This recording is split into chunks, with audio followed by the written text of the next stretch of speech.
ఓం నమో నారాయణాయ నమశివాయ. మహాభారతంలో వనపర్వం అండి. వనపర్వంలో వచ్చేసి ఘోషయాత్ర సంబంధించి మనం మాట్లాడుతూ ఉన్నాం. సరే, ఘోషయాత్రలు వచ్చేసి దుర్యోధనుడు గంధర్వుని చేతిలో ఓడిపోయాడు. అండ్ గంధర్వ చేతుల దగ్గర నుంచి భీముడు అర్జునుడు వీళ్ళు విడిపించారు. ఇక నాకెందుకు జీవితం అని చెప్పేసి వాడు అనుకుంటూ ఉన్నాడు. ఇక దుశ్శాసుడిని నేను రాజుగా చేసి నేను చస్తానని చెప్పేసి దుర్యోధనుడు అంటూ ఉన్నాడు. ఇక ఆ మూమెంట్లో దుర్యోధనుడు ఆమరణం ఉపవాస దీక్ష చేయటాన్ని నిశ్చయించుకున్నాడు. వద్దురా బాబును బతుకురాడినా సరే వద్దు, నేను చస్తా అంటున్నాడు.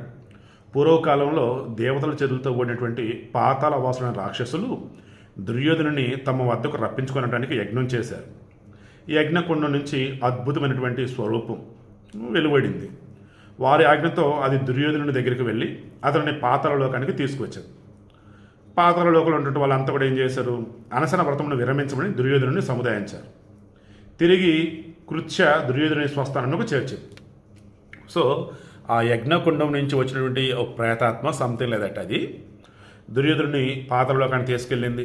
వాళ్ళు ఒకటే కదా, మొత్తం చెడు స్వభావం ఉన్నటువంటి వాళ్ళు పాతాళ లోకానికి తీసుకెళ్ళేసి మరల భూమి మీదకి మరల వదిలిపెట్టేసింది. చెప్పాల్సిన మొత్తం చెప్పి ఇక దుర్యోధనుడు ఇదంతా కళ అని చెప్పేసి అనుకున్నాడు.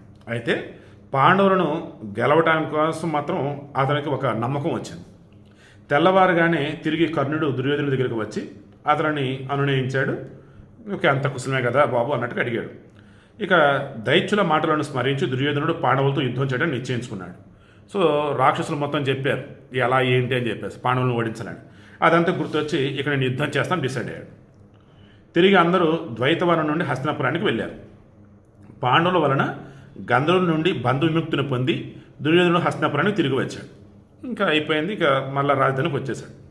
భీష్ముడు దుర్యోధను యొక్క దుష్ట వ్యవహారాన్ని నిందిస్తూ పాండవులతో సంధి చేసుకుని ఉపదేశించాడు.